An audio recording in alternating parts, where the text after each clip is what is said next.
Here we are. I am in my normal place, and Mark is inside of a marshmallow. I don't know. What are you inside? I'm What? in What? my Here we normal are. place I here. am Whoops.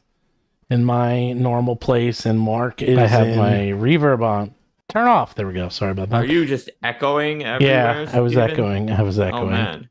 because I had the thing on. But um, yeah. Look at you. You are. When are you moving to a place that when you move to a place and you get your own place, you got to like put in a nice background. You got to put in some books and shelf and color, and you'll pop right off of it. So That's the plan. The problem here is that this office is like the room that is not being used for other guests that are popping in and out here. So like it does have pictures I can put up, but when I did, they caused like a reflection. well, why don't you just go buy a Battlezoo poster? That's it. We could put some Battlezoo There stuff we on the go. walls. Or I could just bring Jewel of the Indigo Isles and just put it up behind me.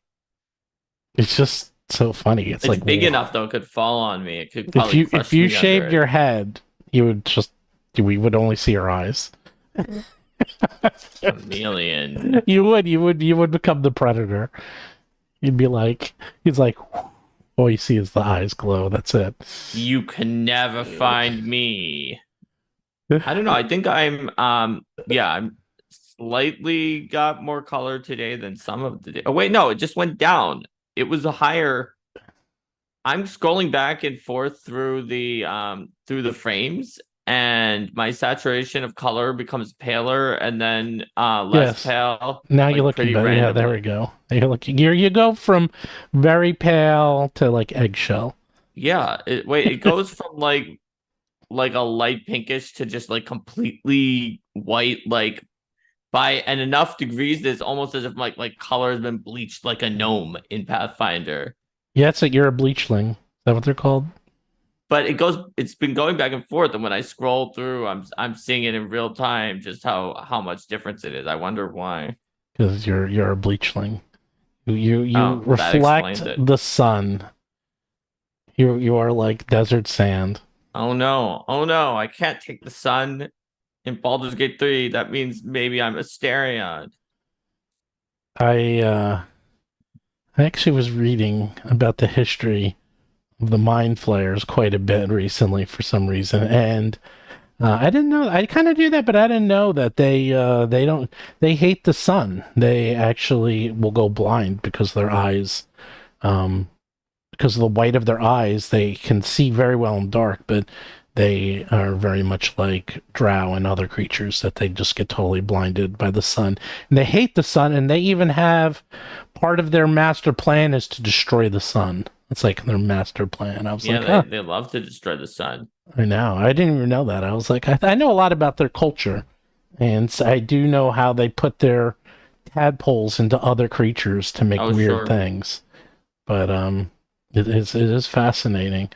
The whole ecology of the mind flare, which also helps with this topic since we were talking about Baldur's Gate 3. But Oh, sure. before we get to that, and then we couldn't find any guests. Everyone's busy suddenly. I It's a I busy actually asked a day. few people, but everyone's busy, so didn't really try that hard. The problem is with a holiday week, I was out on Friday, Saturday, Sunday, Monday, and then yesterday was a horrible day because I had to catch up on like 4 days of work in like one day, and now I'm still Catch up stressed day is out. always the worst Ugh, day. wasn't even worth taking all that time off. It was so horrible yesterday. But That's we always how are, I felt too, especially like people, I would just have too much work and I wouldn't take my time off. And then people pies up be like, Mark, you have to take your time off. You're not taking it and you're getting like, yeah, you're clearly getting like burned out. And I'm like, yeah, but if I do, I'm gonna have so much work coming back. And then I would do it and I would just like you, I would have so much work coming back and I'd be like, I'd rather have just stayed and not built up all that work because now it's like now I feel like I'm way down under it. yeah, yeah. We did get a super chat, Omega Rogue LP, Have you heard about Demiplane adding support for third-party 5e, including the Taldore Reborn book, and just added as the first third-party book on D&D Beyond? So yeah, I actually ironically saw that only because I clicked on Demiplane last night, and saw that they had D&D stuff on there, and I was like, huh? And I haven't been following Demiplane too closely, but now I'm getting a little more interested in it. Is that the problem is with all, because people keep asking if we're going to go on these platforms, and Demiplane I'm actually interested in. The problem is that it takes a lot of work to get on these platforms, and there are so many platforms, and I don't know what the deal is, but like, and I'll just tell you what the deal is. But for not neutral ground, for fantasy grounds, you have all this work, and then you being the publisher only get 50% of the sales. So for everything that sells, if you sell something for $20, you get 10. But you have to do all the work, so it's a lot of work for an investment for you. And obviously they take a huge cut. And then for Roll20, which is even more work, they take 35%, which is a lot. It's a lot of percentages. And but then you have other platforms, and some of them only take $1 or $2. They just don't take nearly as much. So it's that thing is, when you have all these platforms and some take a couple of dollars and some are taking 50%, and you have a limited amount of time, it's just, well, what are you going to put your time and effort into? Because it takes you pretty much just as much time to do the one that takes $1 or $2 as opposed to the one that takes 50%. So you're going to probably put all your time and effort into the one that only takes $1 or $2. So And I don't then know. there's the demographic of what, our players use. Like if you Yeah. have 20 options Yeah. and most people use option one and will buy option one, if you're paying the money to have people code these in, all of which are separate, none of the work of which is really shared Yeah. over and can be reused. Obviously, the one that 50% of people are going to going to get is totally worth it. That's awesome. You Mm-hmm. can get people to put that in. You can get that out to 50% of people. But if the other 19 are evenly split between, let's say, another 1/4 of people, because the other quarter don't use any VTT or Mm-hmm. whatever the case may be, it starts getting really hard because it's like, okay, so you have a quarter times 1/19 or something like that, and it's not even that much more than 1% of everyone for each one of those. And so it's rough, even if they didn't take that big of a cut. It's rough if you don't have enough people who want it because there's a flat cost to making it. Yeah. In fact, I asked, and the dragon. So our dragon book is our smallest book, and I asked the third-party developer to give me a quote, and they gave me the quote, and basically they figured it out. And they said, well, if you sell like 450 copies, you'll break even. I was like, and that was on Roll20. I was like, it's not selling 400. I don't think it's going to sell 450 copies. And I did the math. I'm like, you're just not going to break even, or let alone you're just going to lose money. And obviously didn't go with them. I don't know what other people are making on Roll20, but Roll20 is not selling that, doesn't sell that great. It sells okay at best. I mean, maybe some other people do a lot better with it. But things like Foundry do thousands of times better, and Foundry is also the easiest one to develop on. So that's the other thing. It's like Foundry is really, really easy compared to everything else. So there's a lot of factors. So I don't know anything about Demiplane. I don't know what their cut is. I don't know how it works exactly. I've only sort of used it, very little. I'm kind of against, not against, but this whole like walled garden approach where, oh, you buy the books and then you buy them again and you own them within Demiplane. And I'm like, that's great. I can get those books for free in Foundry. Like not all of them, but at least what I need for the OGL, So um I'm very curious to see how that model works because I was talking to friends of mine who play D&D, and they all subscribe to D&D Beyond, all of them, and they use it, basically because that's the only game in town. Like if you want to use an online platform, D&D, there's only really one thing you can use. And you can, I guess, use Roll20 and some others, but it's tricky and it's hard to get everything in there. But with the Pathfinder world, there's a lot of competition and most of it's free. So it's hard to beat free. That's the thing. I'm like, the Archives of Nethys and almost everything you need is there. So, um, anyhow, yes, I did see Demiplane was doing that. I'm going to reach out to them because I want to see what their model is. I mean, I'd love to get on them.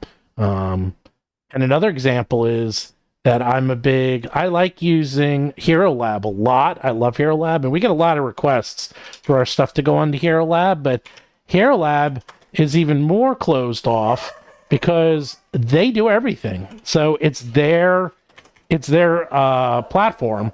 So if they want it on there, they have to add it and program it. I have no control over that whatsoever. So everyone who asks me to get my Battlezoo stuff on there, I would love to write them and ask them. I did write them a few times and ask them, but they basically said it wasn't worth their time. Or not worth their time, but they were so busy just getting all the Pathfinder core stuff in that they didn't have time to put in anything else. But let's see, Demiplane. Yeah, I did see this yesterday. I saw they had Pathfinder, they have Marvel, they have Vampire, Aliens. Like they're getting more and more in there. I mean, here's the thing: is like there is going to be a war very soon between all these VTTs, and a couple of them are going to make it, and a couple of them that are not going to make it. I personally think of all of them, Foundry, based on their technology and based on how they're set up and their whole methodology, is probably the best. At least I haven't seen how the other ones are built, but they're basically built almost on an open source platform, kind of. And because of that, their technology is always pretty much up to date and like super cutting edge. While you have something Sometimes being the best doesn't win. In a war. You're completely right, but it's also a question of like, so for example, for us to get something into a compendium in Roll20, the only way to do that is you have to put it inside of an Excel spreadsheet. And I'm like, what? I'm like, so I can't just enter it in the system, or like there's no other way of doing it. Like that's it. That's the only way. And then not only that, in Roll20, once you sell something, you can never update it. So there's a lot of, I'm picking down all the issues. I'm like, okay, I got to put it into an Excel spreadsheet. Once it's up forever. There's no way to really update it, or at least not easily, because of the way the system works. And I can keep going, but technologically, it's a very difficult system to use. And then you have Roll20, you have Foundry, which is, well, it's done in HTML and you can update it whenever you want. And the way it works is it imports, and they also have amazing systems for migration. I migrate my stuff from one system to another. Roll20 doesn't really allow you that. So from a technical point of view, that Foundry is superior, but in terms of size, Roll20 is gargantuan and it's much bigger. So it's hard to say what's going to be, working better. But anyhow, that was a long diatribe. A long diatribe to say that these systems all have their pluses, all have their minuses. And I don't know enough about Demiplane to understand, but I will get in touch with them. Now I'm definitely going to get in touch with them because I want to see how their system works. Seems legit. Yeah, and the same people who did Demiplane they did D&D Beyond. They actually left and started this. So anyhow, that makes sense. So we've answered that super chat question. So you got your money's worth. Yeah, for sure. We got a whole mini discussion about it. Should we move on to about the 15-minute mark to how the new rules of Baldur's Gate 3 are changing the way people play Dungeons and Dragons? Sure. Okay. Why not? So once again, I'm Mark. This is Steve. Ah, we messed you up. Seeing if you're paying attention. I'm Steve. This is Mark. And we are How Roll do for they know for sure? Combat. And this is our channel. This is our weekly show. We usually have guests, but I got lazy because we had a lot of guests recently and just got lazy and over the holiday. And then I was catching up yesterday, so I couldn't get anyone on today. But um, if you have any questions, you can do a super chat. We'll answer those right away. And by the way, last we spoke, I said to you, "Oh, I'm pretty much done with chapter 1 of Baldur's Gate 3." And Mark, I was wrong because Are you then still in chapter 1? I not only about chapter 1, I was like, "Oh, I'm nearly done. What's this door open up?" And then all of a sudden, a map like this big appeared. I went, "Oh no. Oh no. I'm not See, this is nearly why I done." asked you last time. How did you know you were nearly done? Well, Like, what because percent was it? because And you there's an said that you looked on the map and you No, had there's an most of the map overworld. done. I finished the overworld and like I finished everything on top. And there's like, I swear to God, it was like a little door. Like it was like the smallest door. I opened up the door and then I'm just gonna say it. And then all of a sudden the Underdark appears, and I'm like, oh no, oh no, this is gonna take forever. And it's the Underdark, and sure enough, it's I'm like surprised the Underdark hadn't appeared up until that point, I given some of the know. mind flayers Well, and because things. everything down there is a little tough. Like you got to be Yeah, fifth that's level. fair. That's fair. You got to be like fifth level. So I was in there. I'm like, oh, and it's not because the maps are dynamic. So sometimes you go into a place and the map will just like be this big. But I went in there and I see, you look at yourself and when you're moving, and then I'm like, let me scroll, and the map is gigantic. And I'm like, ah, I'm still not done. I'm like, I'm going slow too. The other thing with Larian Games is that they are famous for kind of, I wouldn't say messing up, but having their third act suffer in the beginning because they do it the same way we do it. Mark, is their game interconnects, and because because their game interconnects, things in the back I think get suffered because they have to. The front is very strong, the middle is usually good, and sometimes the end suffers. And they have been adding more and more content and streamlining the end. So I'm also in no rush to finish it because Larian usually has this pattern where their final chapter is usually more polished in a few months. So, and they also have been fixing like huge bugs. Like there's a lot of bugs they've been fixing to really make the game change. Like one of your companions, their entire end story didn't even show up. So I was like, ugh. Well, that's not good. Yeah, I know, and they fixed it. So I was like, okay, you see, that's why I'm not in a rush to finish it. So one thing I saw, and I've been reading this all over the place, is that, and I remember this happening, is that so Baldur's Gate 3 is basically saying it's D&D 5th edition, and it uses the rules, but of course they changed the rules to make it more streamlined for their, for a computer game.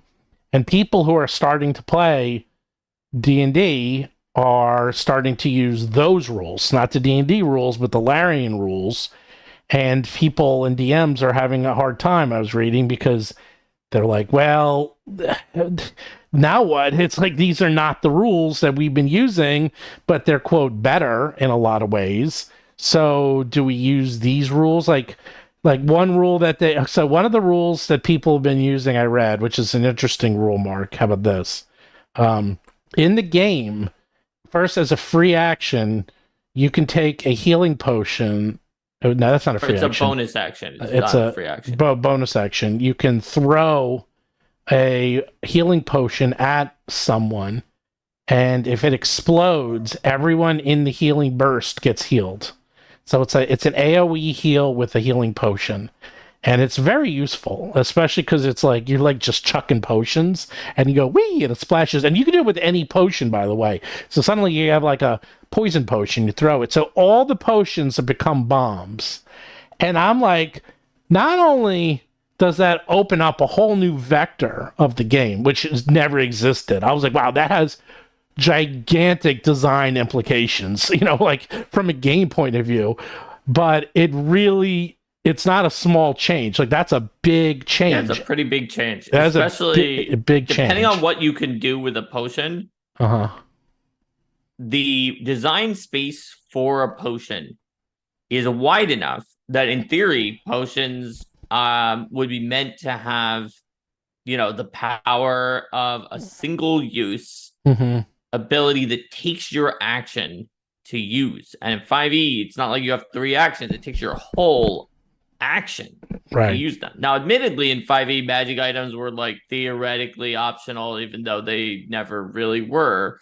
So it's not like you could just guarantee in normal 5e play that you have any potion you want all the time in whatever number you wanted to, in the same way as like brewing them yourself in a Pathfinder game.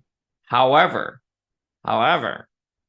when you take something that's meant to be single target, you're on yourself and it take your whole turn, if you open up that entire design space to something that's a bonus and that does not take your whole turn and is at range and is AoE, there's a lot that changes there. So did they allow for every potion that So ever existed in 5e, or did no, they strategically pick potions that would work fine with that new meta? no. So actually, let me rephrase that. The throw is an action. So to throw takes up your action. To drink the potion Oh, is a drinking bonus is the action. only one that's the bonus Yeah, action. so they changed Okay. so that's a bonus action. So drinking is a bonus action. So it does take up your entire action to throw a potion.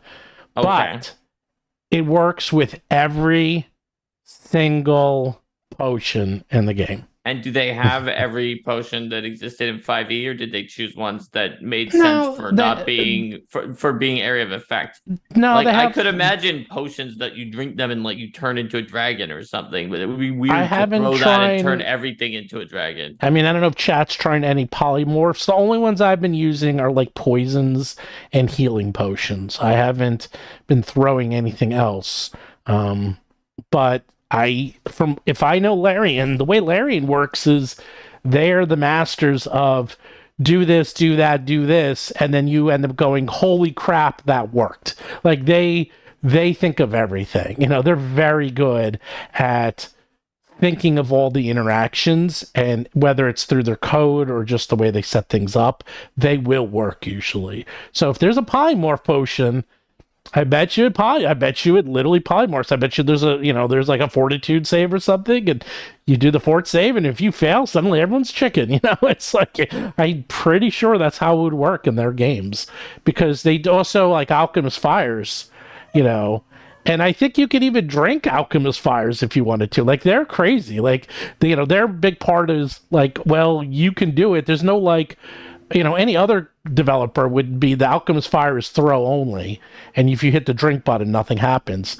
Larian will be like, okay, Yeah, you just drank it. you drank Now it. You're on fire. You're exactly Your inside's on fire. right. They let you do it, which is what makes their game so cool. And also, you got to be very careful. If anyone has seen the four gnome barbarian video, everyone's seen that video where these four guys just go around killing everyone and destroying everything. One of them misclicks and like blows up half of them, and then you hear him scream. It's like, I misclicked. It's very, very easy to misclick in Baldur's Gate 3, and you will do it a lot. I do it all the time. I'm like, oh, because everything works, and you got to be very careful. And I'm constantly reloading my saves because, like, oh, I didn't mean to do that, and then you go back. So, but anyhow, the point is that is exactly. It's like potions are designed to work on one person, and they're designed to work very single action, single source. Now they become AoEs, and I'm like, that is a big change, and that's only one of hundreds of changes that were added to D&D. So how do you handle that? Like, what do people this is more of a, there's no answer to this topic. We're just talking it through. They say there's 40 potions in the wiki. So there's not all of them, but you know what? There's Still people. a lot of potions. Well, not only that, there's also people doing add-ons, because like someone did an add-on where like every single race in D&D is now in the game. Like if you wanted to, like people are crazy. They're putting a lot of things into this game. And someone added like because there's a lot of spells that weren't in the game, they put in every Hmm. spell. Like now every spell's in the game pretty much, including ones you didn't think could be in the game, because people are just doing that. But like, how do you handle it, or what do you think, Mark? Is like you are playing D&D or Pathfinder, and then a game Hmm. comes out and it changes the rules in significant ways.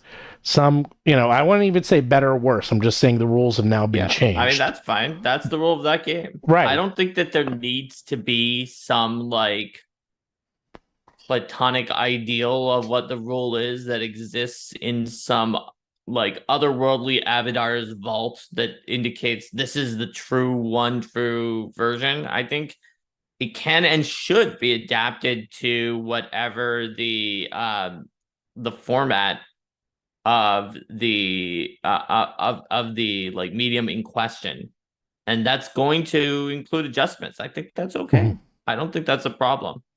I mean, I'm looking at some of the other lists. Rangers were significantly buffed at early levels, so they start off very strong at the first level. So, like, now the Ranger class has been redone. Like, that's a pretty big deal. Like, suddenly and like you start wanting Does to that completely change the way that you play though? Not as much as the potions. not as much as the potions, but that is like here's a couple. So some of them are minor, like a shared initiative for allies. So that's just something they did is that if allies are within like a certain area of each other, they all get to I think it's when they're next to each other in yes. initiative. Hmm. Then they It's actually so when they would have been able to go back to back, it kind of allows delaying, hmm sort of, which is not normally allowed in 5e, which delaying not being allowed in 5e was always kind of wonky. And so it's probably a good quality of life hmm increase. However, I also understand why delaying wasn't allowed in 5e and they wanted to simplify the game. hmm And so since it's a video game where the video game can handle it, then using the that sort of combined wait for your ally, then do your other stuff, I think is an improvement. I think it would be improvement in 5e in general to allow delaying. Other than that, it makes it slightly more complicated because you have to swap the initiatives. Right. So here's the biggest one: improve potions. And in 5e, it takes an action to drink a potion or give one to an ally. In Baldur's Great Gate 3, drinking a potion is a bonus action and lets players throw them at creatures to apply their effects. I thought throwing was an action. It might be like the thing I saw just said that, but it didn't say that throwing wasn't an action. I It think it just is. said Well, drinking is throw, a bonus action right, and you're allowed to throw. right. Throw is an action in the game. It doesn't matter what you throw, or you can throw anything. And then they have other things like accuracy buffs and barbarians don't get exhausted. Some of them, there's all these cool, unique weapon skills. But a lot of this stuff is I mean, the weapon skill is actually a pretty significant difference. Of that. every short rest, depending on what your weapon is, you can do something interesting. Like that's something that is, like adding the weapon traits. One of the things I wanted to do when we built Pathfinder 2 is make it so that your weapon choice mattered a lot more Mhm, than it did before. So with the weapon traits and the critical specialization effects were part of that. And mhm. having a short rest effect, I think it can do that too. I think that's a good add. It's the kind of thing 5e would be like, no, that makes it too complicated, but that in a video game you could add easily. Well, if anything, I think that was it. It's just that they made it a lot more crunchy because it's a video game, so they can automate a lot of this, and they don't have to worry about that often happens. Is like I've seen this happen many times. Is that complex board games when converted to video games are like incredibly simple. But I've said it before. Probably it's one of my favorite games growing up. We played this board game called Titan, and Titan, we would spend hours playing this game, and it was basically it's like a war game with tiles, and with you have different types of armies, and we would play it forever.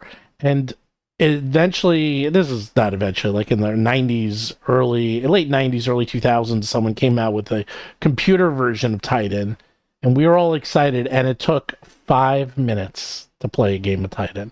And we're like, it was like this game that used to take us 2 hours now could be done in 5 minutes because so much of it was automated now that we used to have to spend all of our time doing.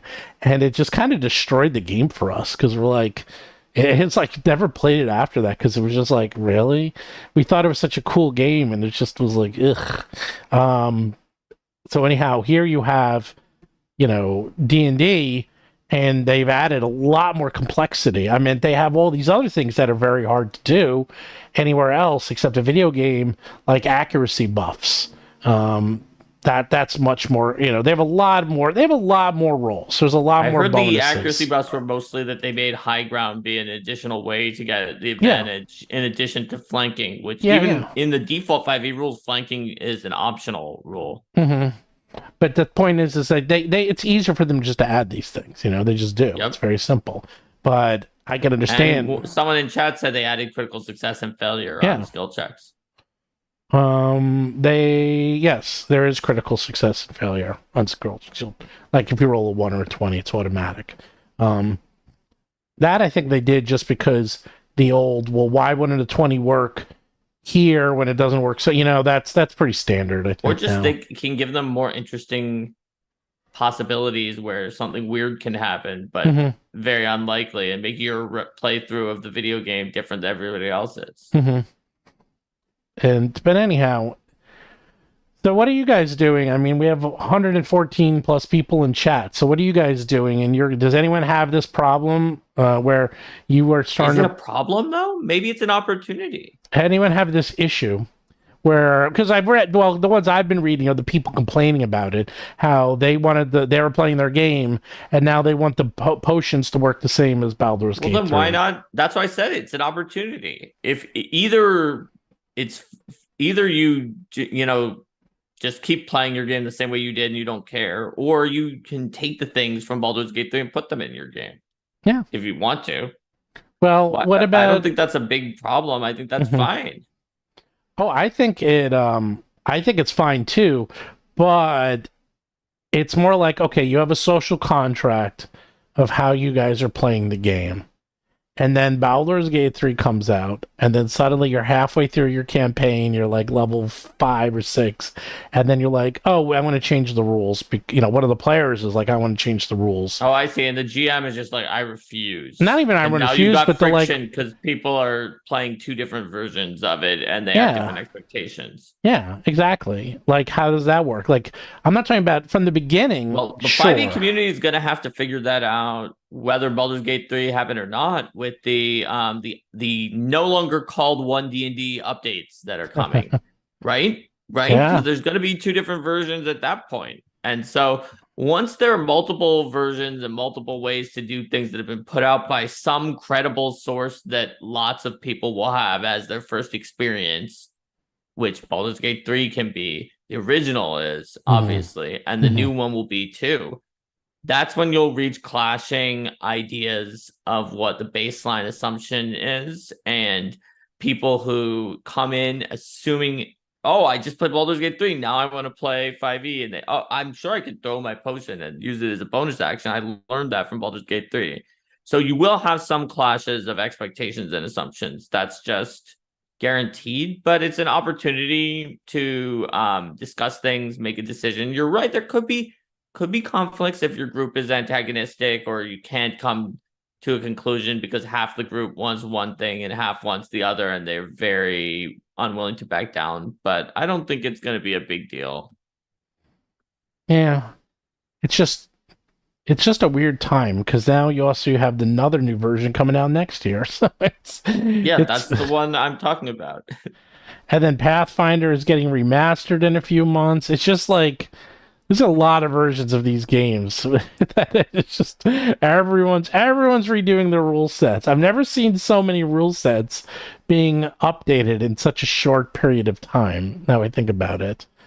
It was one thing we knew about D&D because everyone knew they were redoing it for 2024, but then Pathfinder redoing theirs, that came out of nowhere, and now it's like, Well, all I mean, right. it was we expected that was going to happen once the OGL crisis Once no jail happened. crisis, yeah, no, I agree. People in chat seem to all say it's no problem because it's the GM's call, like any other situation, whether or not which of these things to Yeah. apply on. We got a super chat from Eric S. Riley that says, "I'm sure it's too late, but do you think Wizards is listening to the positive reactions to these alternate rules of Baldur's Gate 3? Could it impact future design?" It's definitely knowing the printing industry, and when they said in 2024 they're releasing these 2024 updates, there's virtually no chance that they can fit these in.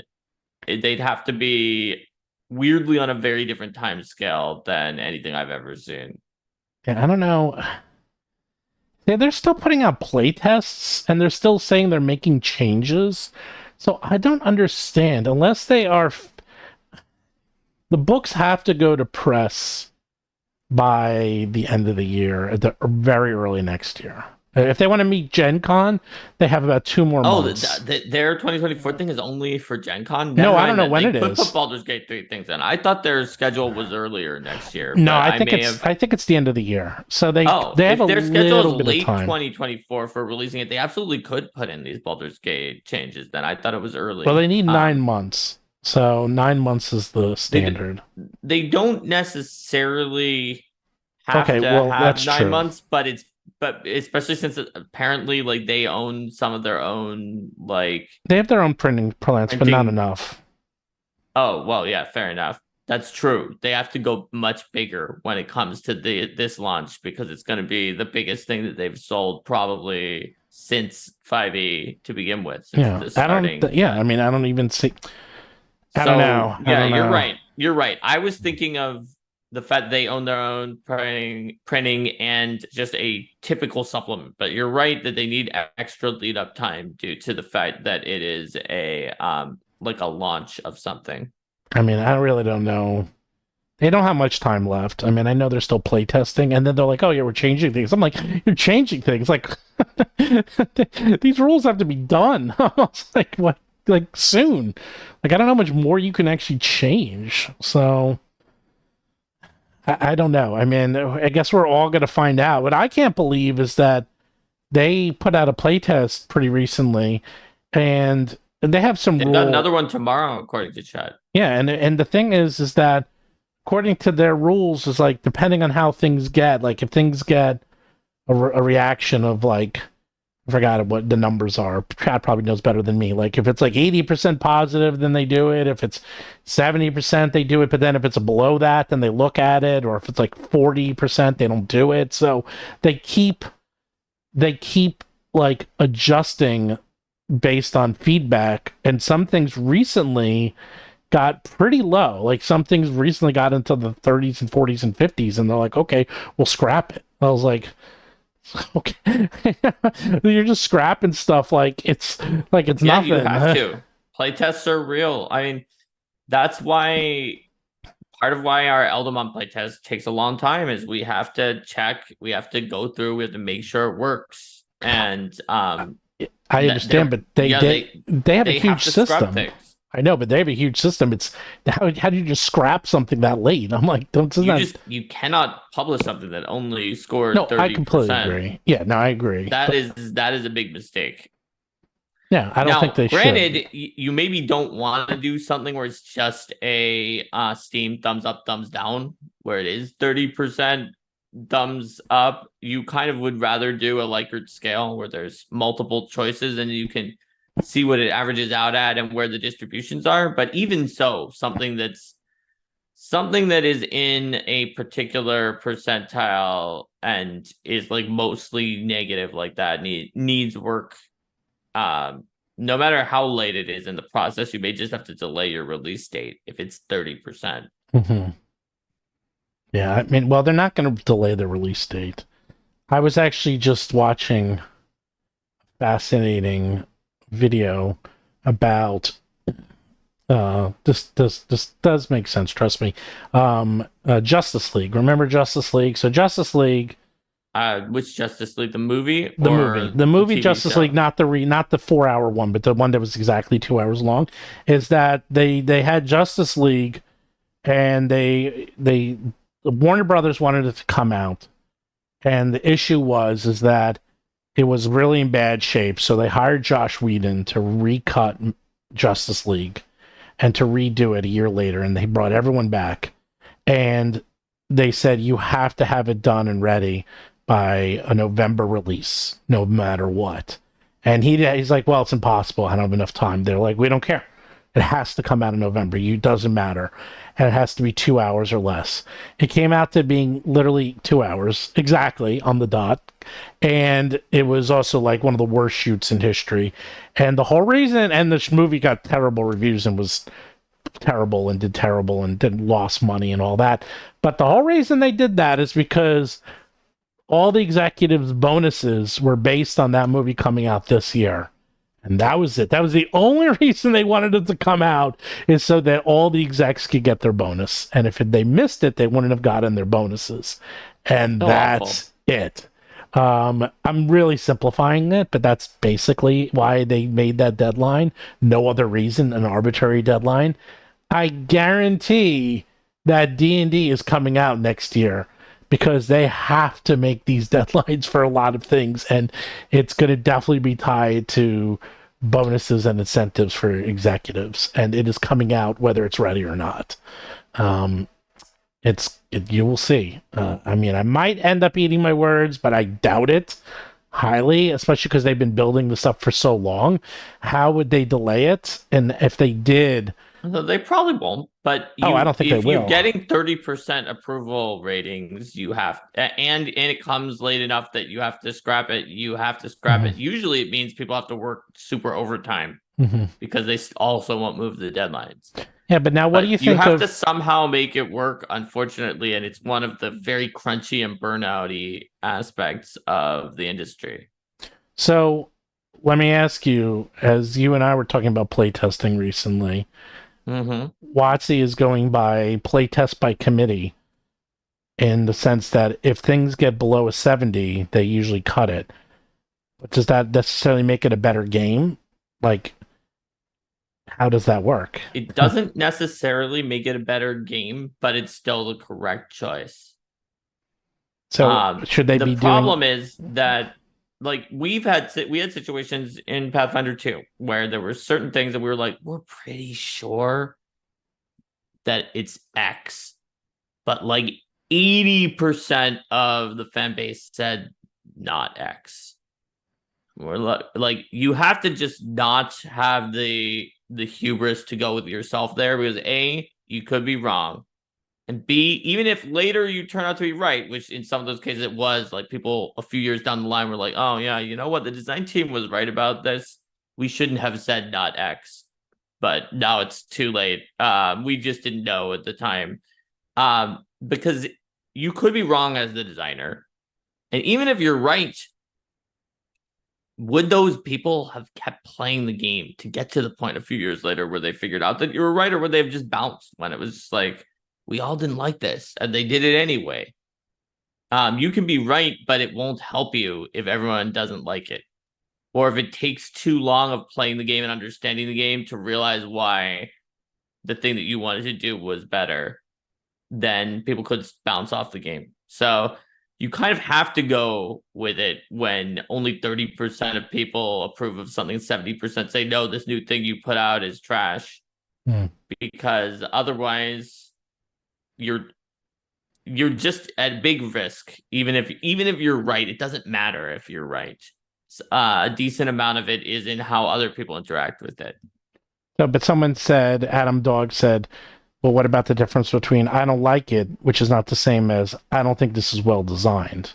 So that's correct. And the feedback they gather really measures I don't like. In fact, yeah, really, when you think about this, like, all of us are sitting here, but some of us, some of you in the chat, and obviously Steven and I, do game design and do playtesting and have done them multiple times. And the metaphor I'll give you, if you've never done playtesting before, is it's kind of like being a doctor. Playtesters are like the patients. So patients, when they come in, they are very good at telling you where it hurts, what the symptoms are, what the problem they have is. They might also come back to you and be like, I also went on WebMD and I think that I have the bubonic plague based on these symptoms. That's possible too. And also, maybe they hang out with prairie dogs and they got the bubonic plague. That doesn't mean they're wrong. What? Is that how you get What? bubonic plague? Prairie dogs? Why not? Why wouldn't you get the bubonic plague from prairie dogs? Where Oh else are you man. planning to get the bubonic plague than prairie dogs I these don't days? know. I don't know. I guess I shouldn't be hanging out with prairie dogs anymore. Yeah, I mean, I guess you shouldn't, Stephen. That's just something you do too much. Oh God. But yeah. So basically, usually, and this is not to say that you should discount it because sometimes they are right, but usually when playtesters come at you with I have determined the game balance of things and the design principles of what you've done, and they tend to be wrong like a decent percentage of the time. They're not always wrong. Obviously they're not always right. They sometimes are, but when they come at you with the symptoms, they're just like, look, you put it this new ranger and I played it. It felt really bad to play. And then they may give some explanations for why that turn out that don't make sense or that turn out they aren't right about the game design. But trust me, if it felt really, they're right about the fact that it felt bad to play. And you might need to diagnose a new diagnosis for your game, but they're right about the symptoms every time. And like maybe there's a few people that are like 1% or less of your people who are like legitimately bad actors who will make up how they felt because they want to make something like overtuned or something like that. But it's so small that you could ignore it. It will have no effect on your playtest. So the way people feel and the symptoms are what you're going to get that accurately. And you as the designer, your job is to figure out what to actually do, because it might not be because we talked about the symptoms, which they're good at reporting, playtesters, and we talked about diagnosing, which they're like sometimes get right. But then there's also the playtesters who try to prescribe a treatment for themselves. Essentially, they're like, and here's how you can fix it. That's the one that's least likely to be correct because it's often very laser focused on themselves and not the big picture. But it can be. I've seen playtesters who proposed a solution that was just like, no, yeah, this playtester just had a solution that was perfect. This totally solves it. Let's do this. But it's unlikely. And so you have to learn as someone who's running a playtest what playtesters are fantastic at giving you that you'll never ever get from even your internal playtesters who know you and who work at your company, but you will get from an outside playtest, and what they're not good at producing you, and you have to optimize your response based on that.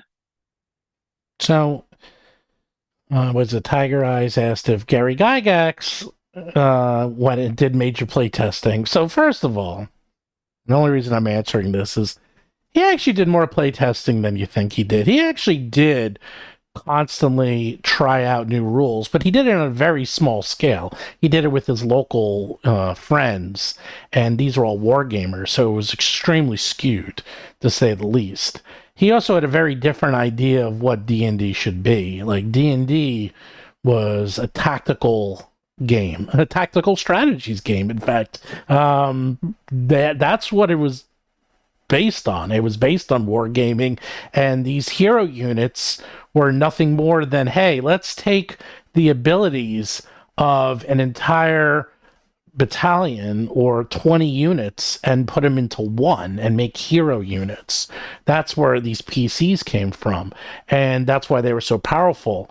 And from that idea came D&D, and then everything on top of it. And a lot of people added new ideas. So was it play tested? Yeah, more than you think. And it was also kind of crowdfunded because a lot of people added their ideas to it over time. Now, what we do today is very different because of the way we have communication and the tools we have and the data collection tools. Like, we can do play testing and kind of narrow things down very quickly as to what works and what doesn't work. I mean, in the Eldamon playtest, I saw someone put up a pretty damn detailed Excel spreadsheet of every single ability and how they balance each other. I was like, damn.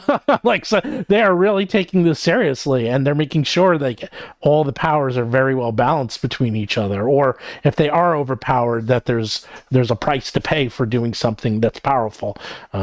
so it doesn't like it's not something you can spam, things like that. Yeah, So people in the chat also pointed out that some of the D&D playtesters are very opinionated about what D&D should be as right, that opposed is to the true. gameplay. Yeah. And Adam Dog pointed out very accurate, which is that whatever you get from your playtest, an opt-in playtest is never, ever going to give you true information about the entire population of your player base. It will only give you information about the Mhm. section of your player base who are demographically the ones who do your opt-in play tests, which Mm. are usually a very specific subset of your player base. This is something that's very important, and it's important enough to say it that it's the kind of thing that I had to caveat all the time when we were doing playtests at Paizo, because sometimes like we'd get the data and it would be very robust. It would have enough people and be robust enough that we knew that of that like population that the error bar was very small. And then like Jason would take the data and he'd be like, okay, we now know that this has a very small error bar for this thing. And I'd always say, of the people who did the play test, which are a biased subsample of the total population of players. So we cannot say it for everyone. It's absolutely true. The only way you can get something approaching true data is if you pay a ton of money to a firm who just randomly cold gets people and it's like, hey, hello there. Will you do a survey? Okay. Do you play Pathfinder 2 or D&D or something like that? No. Okay, never mind. And then does it until it finds people who do play them.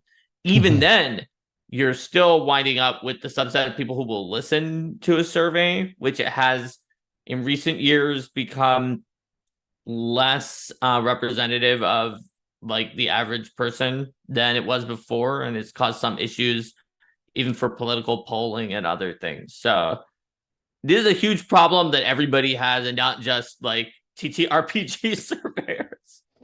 Yeah, no, I mean, yeah, I mean the other issue is that because in video games are interesting because video games you can tell by playing it pretty quickly if it's good or not because video games are something everyone experiences unless it's like an MMO more or less the same way in the same order.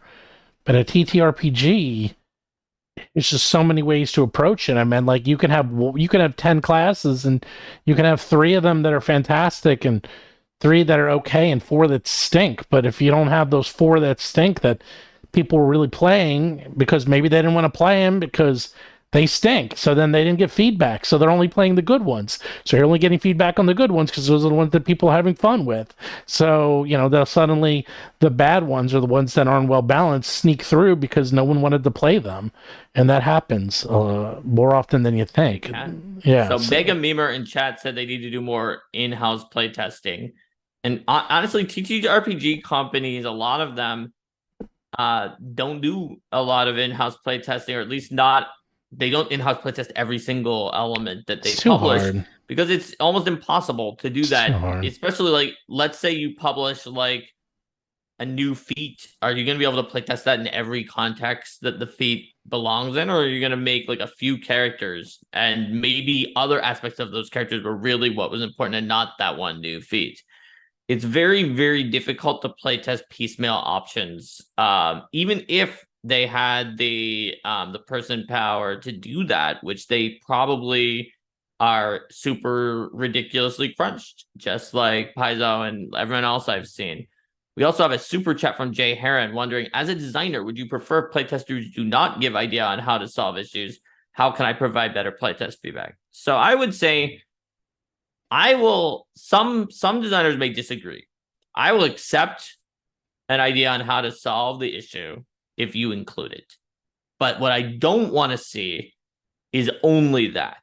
And some playtesters do give only that occasionally, where they don't explain what was wrong. They don't explain the symptom. They don't even diagnose it. They only try to give the prescription. Like they come on and say something like, I don't know, give Ranger doubles many hit points, or they give some kind of like imperative statement about the change without anything else. So that is basically useless. But I would say that giving a suggested way to change it is fine. I'll ignore it if I think that it isn't the right way. And if it's right, I'll be like, oh, yeah, that's a great idea. But always, always, always give the detailed description of the symptoms, by which I mean, like, the fact that you weren't having fun, or like the fact that there was some issues in play, or if there's confusion about how something is written. It's like we couldn't figure out how the Ranger's favorite enemy applied here in several different encounters. Then the Ranger really had was upset because their favorite enemy didn't show up often, and we all were kind of concerned because their favorite enemy just kind of seemed like it was like kind of just being a racist, except for that they were forced to role play that. And so all of these things were something that caused tension in our game.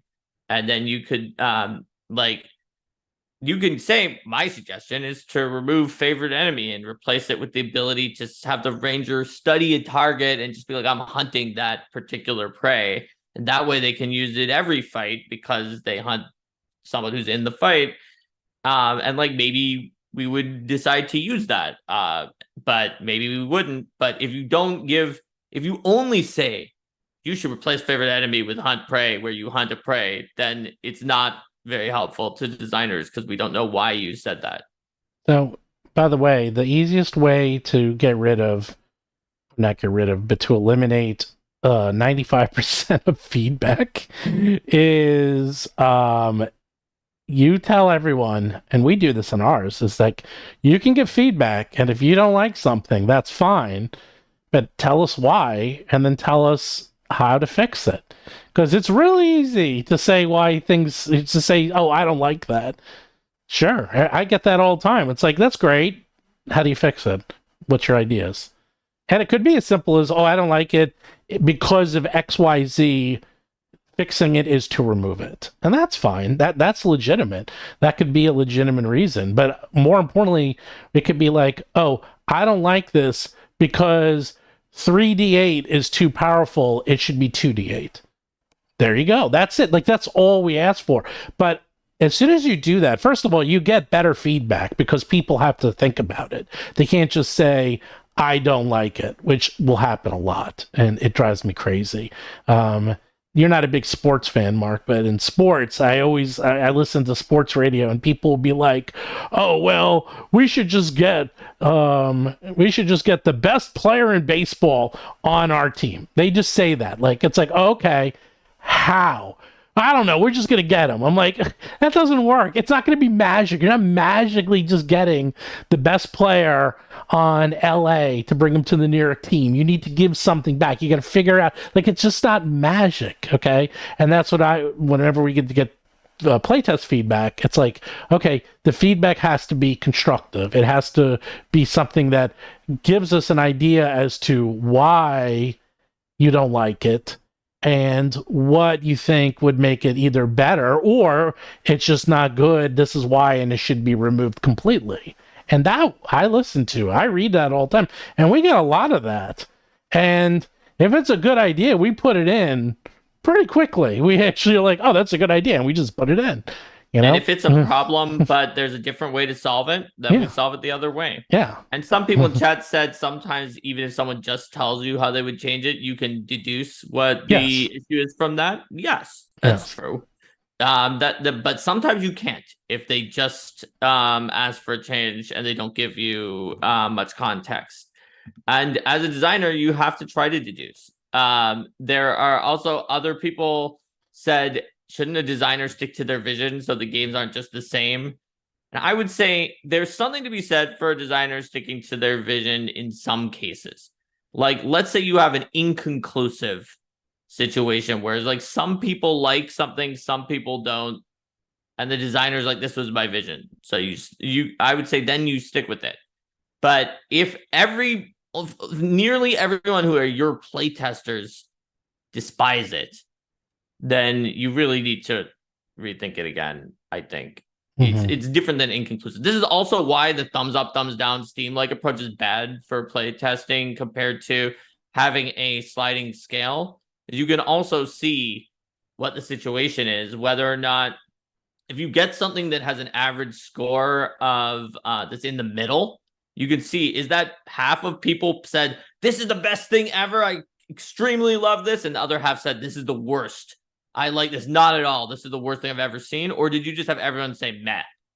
Because those are also two different situations, and you can learn more about that by doing your survey better. In some cases.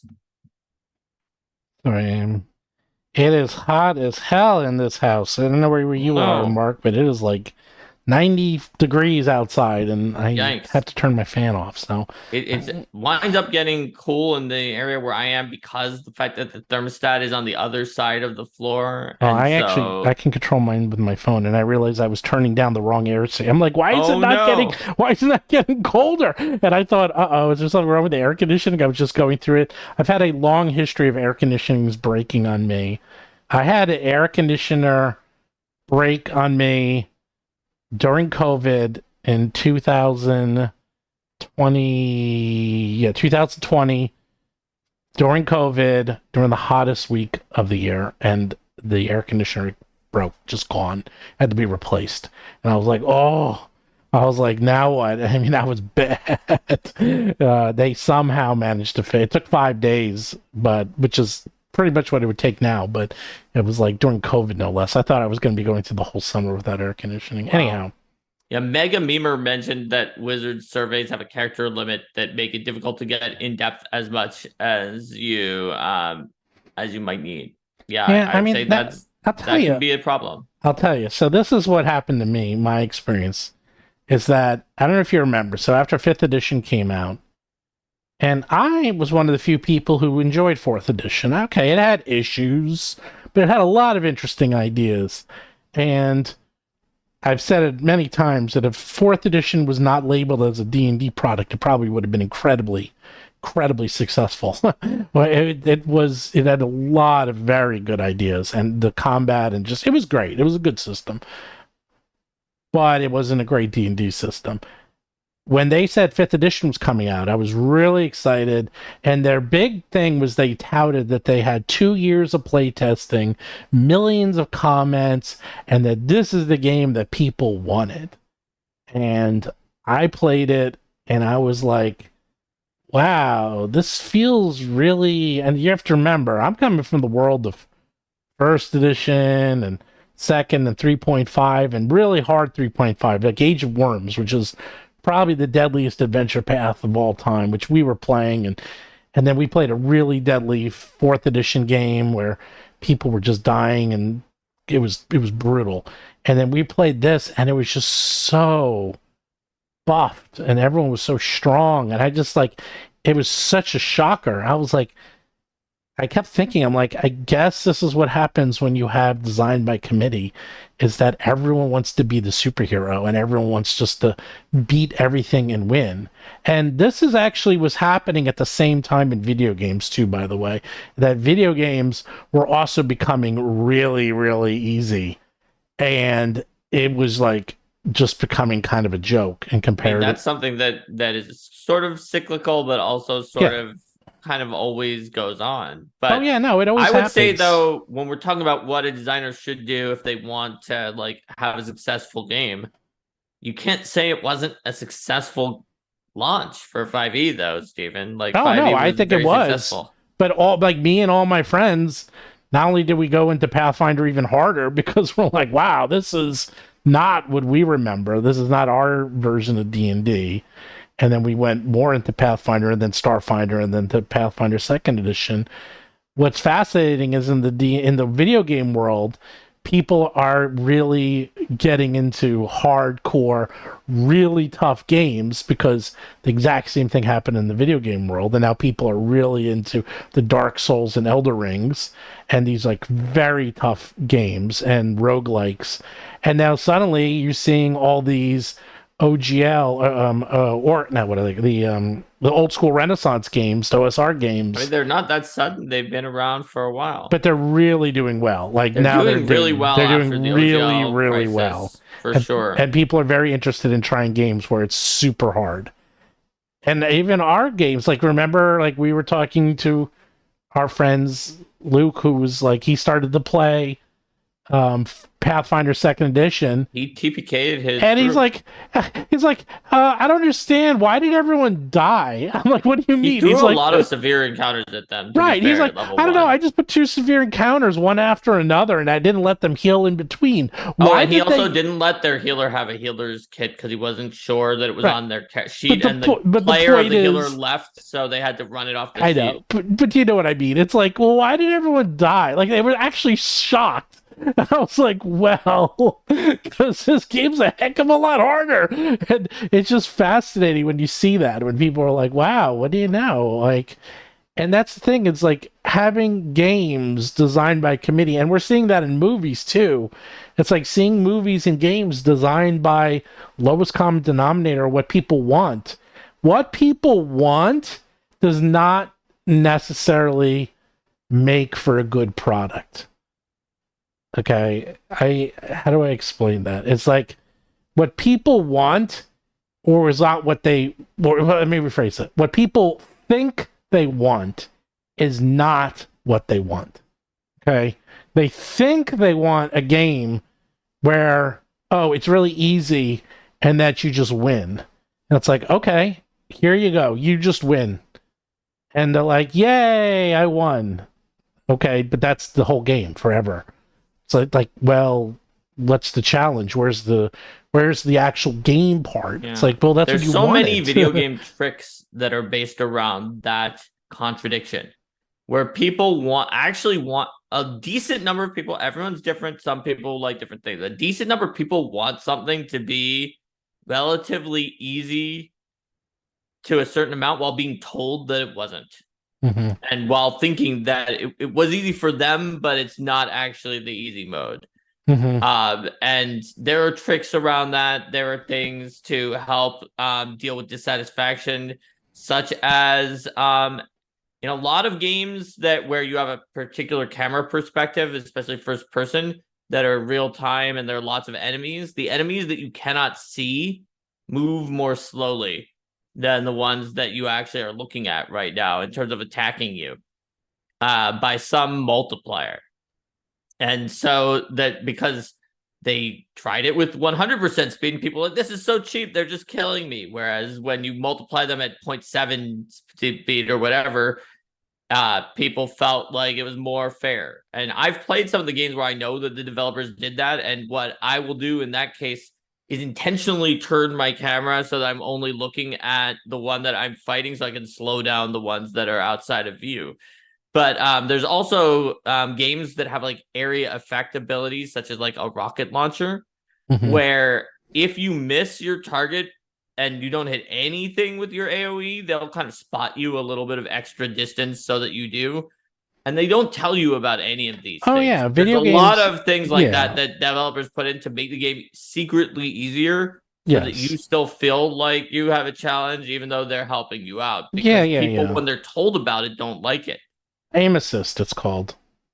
Aim assist is exactly what you're talking about, where they give you a little bit extra, so it's not quite as it doesn't have to be pixel perfect, but in like competitive arenas they do want it pixel perfect, so there are versions, and you can turn that on and off, and some games have that where you can control that now.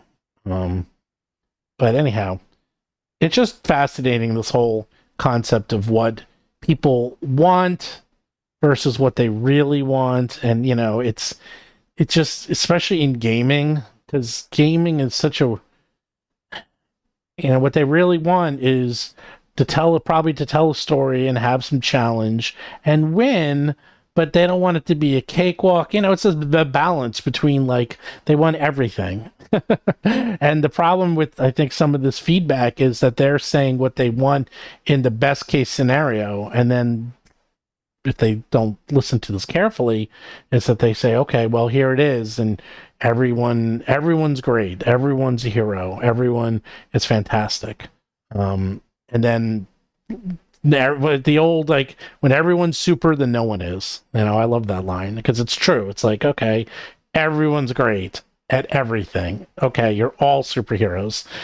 congratulations, and then no one feels special. So I don't know how we got a big shift from Baldur's Gate to Yeah, well, playtesting we design. took a playtesting sidetrack here into the idea of playtesting and things that designers and developers do towards the player base.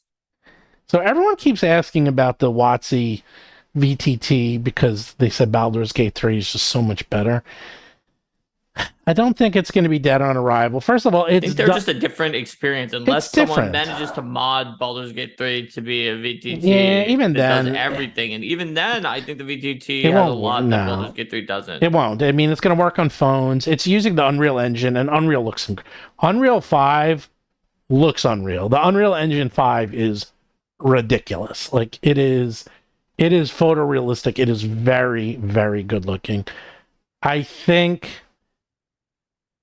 it's hard to say, but I think it's going to just be a very different experience. Is that you are going to be knowing that you are playing a board game, or not a board game, but a simulation of a tabletop as opposed to an actual video game. And the reason is that, and I've said it, I think I said it last time, but I'll say it again. For them to get in all these monsters and have all the different animations, and it's so much work. It is a lot of work. If they want to, so they're doing, there's a lot of tricks they're doing to cut corners. Like, oh, you have everything as a 3D model, and they just bang on each other when they're going to attack. And when they cast a spell, they just sort of do a little dance, and magic appears around them. It's like, yeah, because that's so much easier to balance. Like, you can have the same spell effect work for everything. So whoever is casting Magic Missile, it works in every single PC, NPC, and monster exactly the same way. As opposed to, oh, I actually wanted, like in Baldur's Gate, where they lift their hand and the missile comes out, they have to program that 1,000 times as opposed to once. So you can just figure out, like, they're going to be doing a lot of things, especially in the beginning, to shortcut the ability to get this out as fast as possible. And one of the big shortcuts they're doing, at least in the demo that they showed, is that everything is represented by a token, like a real token. And when they fight, the tokens literally just move like tokens, and they will have spell effects on them. But when they attack each other, they just sort of bang each other, like tokens do. They literally look like, here we go, I got my tokens right here. They are literally like, it's like, oh, hello there, hello, oh, I'm fighting you, I'm fighting. That's all they're doing. That's all it's doing on the VTT. That's not a bad thing. And I'll be honest, is it going to look as good as Baldur's Gate? No, not even close. But they can't do it in the time they have. And it's just not going to be what they're going to do is they're going to make the backgrounds and the environments look amazing. And that's actually something that's going to go a long way. And you can even see it in the demo. It's very, very, very easy for them to make incredible environments in Unreal Engine 5 very quickly and very easily, and a lot of them. Making dungeons will be easy. Good looking dungeons, making villages, all of that. There's a million tools for Unreal Engine. There's millions of libraries you can buy. There's a lot of that stuff that you could just throw in. There's tons of art assets. That is going to be very simple for you to do. The issue is that animating specific PCs and NPCs and monsters is going to take forever. It's a huge amount of work. So I think it's going to look better than you think. I think people will compare it, and they're going to say it's not nearly as in depth and detailed, and you'll hear that in the beginning, and I don't think it's going to matter. I really don't. By the way, Ben That is, makes yes, sense Dark to me. Souls 1 came out 2 years before 5e. You are right, but no one played Dark Souls 1. I actually have. I bought it, and Dark Souls 1 was very popular within a very small niche in the video game community. And then so same thing with Dark Souls 2. Like, if you knew about it, you heard about it. And I actually did not. We've had these discussions. I never liked Dark Souls 1. And it actually wasn't Dark Souls. It was You're talking about Demon Souls. Demon Souls came Demon out. Souls was even before Dark Souls Right. 1. Well, Demon Souls was the first, then Dark Soul, Yes. and then Dark Soul 2. That one was Dark Soul 1 was okay. Demon Soul 2, Dark Souls 2 was really good.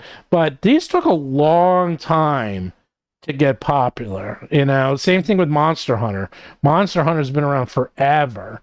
And only recently, and after 20 years, did it suddenly blow up in the States. So and we're talking about you're referring to something we we're talking about like half an hour ago about people like looking for difficult games now. But that was only one. Let's see. Saying Dark Souls 2 was is quite a controversial take. I don't know what you were trying to say there. Maybe they said good and they meant good when they said no, I good. like Dark Souls 2 a lot, actually. I liked it. I don't know. The problem with Dark Souls 1 and Demon Souls was okay. It was very rough. The problem with Dark Souls 1 is it was all, they're called monster closets, and I hate monster closets, and there was a lot of monster closets in that game, and I hate those, and I feel they're very cheesy. And they got better with it. That's why Dark Souls 2 was better, it was a more natural environment. Dark Souls 3, same thing. And then obviously Elden Ring was the complete evolution of that, where they just made it all open world. There's very few monster closets in that game. There's of course some, but they're pretty rare. But monster closets drive me nuts. I hate them. It's cheating, in my opinion. That comes from Doom, by the way. Those are like you walk down a corridor and there's a door behind. There's a wall that you can't interact with, by the way. It's just there.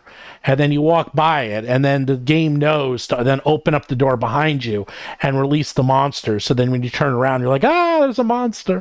And they did that so many times in that game, and it drove me crazy. So yeah, that's what a monster closet is. So monster closet is that they hide monsters in areas that you can't get to that are usually part of the environment, and then they open them up after you get to a certain point so that they're behind you and then attack you either without warning, like in Doom and Quake. That's what they used to do. Or, well, that was pretty much all they did.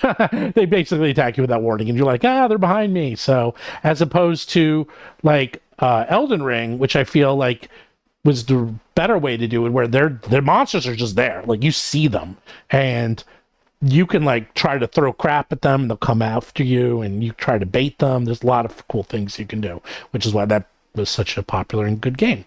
Hey, we got a super chat. Super chat from Mirtos. I've been DMing for over 40 years, says Mirtos, and I do both in person and online.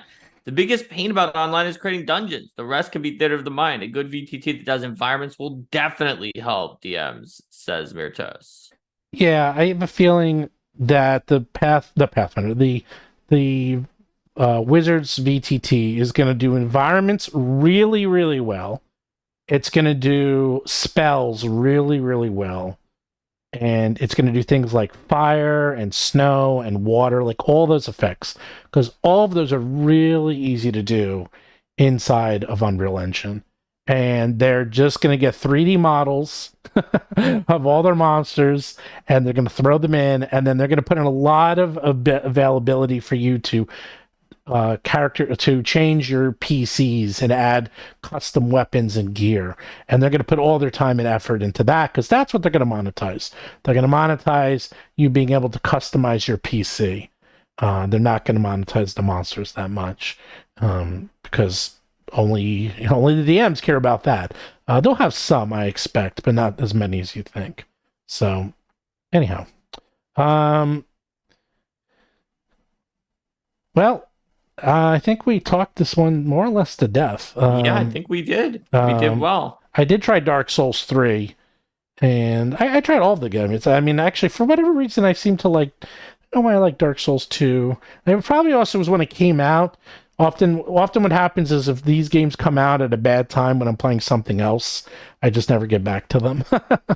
So, like right now, like Starfield, man, I was really excited about it, but I waited till after the first round of reviews came out, and now I've seen the second round. I'm talking to people I know and trust, and they all say the same thing. They say it's really boring. And I have a feeling the game will get better, but I have now no desire to play it. So I will continue playing my Baldur's Gate 3 and looking forward to the new version of Cyberpunk, because the new version I Uh-huh. believe is going to be. I thought the last version was fantastic. I had no problems with it. I know people had a lot of issues. I had no issues with it, but they really like revamped that whole game. And by the way, everyone should be checking out the Year of Monsters, because we are starting. So right now we have the Year of Monsters, which is every month we come out with a new monster that is playable, and we just released nymphs. And the new one that we're going to be coming out with for next year is the Year of Legends, the Year of Legends, and you'll be able to play gargoyles, you'll be able to play angels, you'll be able to play sphinxes, were creatures, giants, evil eyes, swarms. You want to play a swarm? We're gonna have rules for Swarm blood. swarms. They're not exactly swarms. They do have a physical form, but they've got swarms inside of them, and so like a swarm might come out of your hand or Yeah. something like And that. if you subscribe to the newsletter, we had a whole write up on the sebrophages, which eat brains. They like to eat brains. I also put it on Reddit because it may be too late to subscribe to the newsletter and Sure. get it. So So if if you go you to check Reddit. the r/Pathfinder 2e, you can find the write up on there. So this will start in 2024. And then every month, we do this right now. At the beginning of every month, you get a new ancestry for 5e and Pathfinder, and you get Or like depending on what you bought. Yeah, depending on what you 5e buy. or Pathfinder. You don't always get both of Well, them. you can get both. I mean, if you buy them both, yeah. Yes. You can get both if you want. It comes out on Foundry, so and that's the same day. So we come out with Foundry, and it comes out in Path Builder. So those of you in Pathfinder land can build your PCs right away. So if you wanted to make a slime, you could. If you wanted to make a mimic, you could. If you wanted to make a demon, you could. We got it all, baby. We got everything. But do check this out. It's gonna launch pretty soon. So, and we're finishing World of Battle Zoo Indigo Isles. That's close to done. We just got to add some islands, or Mark has to add some islands. I've written up 10 of the 13 island tier folks, and then once we have those, we're gonna pick the 10 winners from everyone else. I want to get those first so that we know what the ones that are already in there are going to be like, and that way we can pick ones that aren't like the same idea, basically. Yeah. And so then there's also a few static islands that I'll add in at the end, and yeah, I'm still pretty confident we'll get this out by the end of the month, like we said.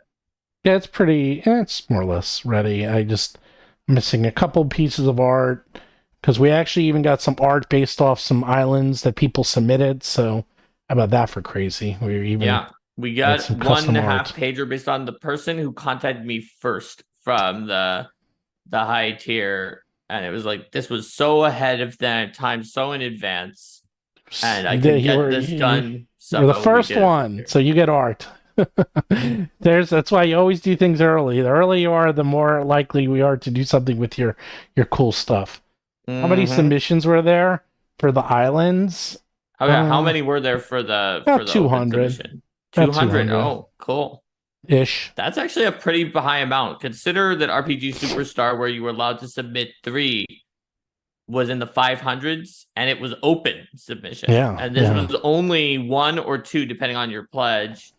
For people who pledge to the Kickstarter, that's a good number of submissions to look through. Actually, it was maybe it's more than 2. I don't have it open in front of me, but it was 200-ish, 240, 250, around there. There you go. But we only get 10. Only 10 are being selected. That's very selective. Yes, I will say though, there were a lot of people. There was like 1 or 2 themes that everyone had a very common theme in some islands. I'll leave it at that. I don't want to say what it was, but there was a very common theme of this type of island, and you would just change X and Y, and it was the same island over and over again. So it's fine. I mean, We'll go through them. Let's see. What Foundry products do you suggest for a tier 3 to 4 5e game? Ooh, I do not know. Because that's actually not a good question for me and Mark, because I actually don't play 5e on Foundry, so I don't know. Yeah, I usually play Theater of the Mind, although when I do use a VTT, I use Foundry, but I've not done that in a 5e game, so I'm not sure. But Yeah, I would ask maybe people in the chat would know better than I do. yeah, it's possible. We have Foundry people that are there, or go on the Foundry Discord server. Or go on our They've got Discord tons of server too. people, Yeah, or or the ours, Foundry. yeah. Yeah, the Foundry But Discord Foundry's is server. gonna have more people who Oh know well, specifically about yeah. Foundry. Yeah. Well, that's a good. That's the best place to ask the type of questions because people jump out of the woodwork. But yeah, so yeah, the Foundry Discord's really good. I don't know what products. I mean, I would recommend you get the Year of Monsters because you can use 10, 12 different ancestries for any of your 5e games, and they work great. And in fact, we just finished up Battles of Bestiary Strange and Unusual for 5e, and it's just going through testing, and I'll probably release that Oh, maybe. that'd be a good one for Foundry just because it has so many monsters in it. Yeah. I mean, that actually, if you're DM, get the Battles of Bestiary for 5e. And then Strange and Unusual. And Yeah. Strange and Unusual. There's actually I believe there's a bundle where you get both. Ooh, So. double bundle. Mhm. Always good. Yep, and that would be your best bet. And we have dragons too, if you want to play dragons for 5e. Basically, everything we have is out on Foundry, except for like one or two products that we're still working on, but that's about it for 5e and Pathfinder. So. Anyhow, it is hot in here, and I'm gonna go because I want to Why turn don't on you my. cool down, I want to turn Steven? on my air. I can't turn on my fan without messing up the mic. Oh, So that makes sense. I'm gonna go work because that's all I do, and Mark is gonna go work because that's all he does. Hooray! Hooray for work! It's Yep. our pain is your pleasure.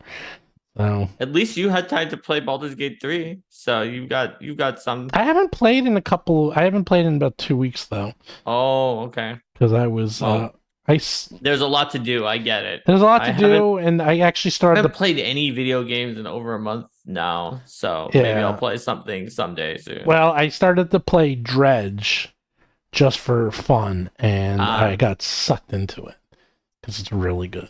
I see. And it's easy. It's like a 10-hour game, so it's like a in between game between. You need like a palate cleanser because Baldur's Gate 3 is kind of a strong game. So anyway, That makes sense.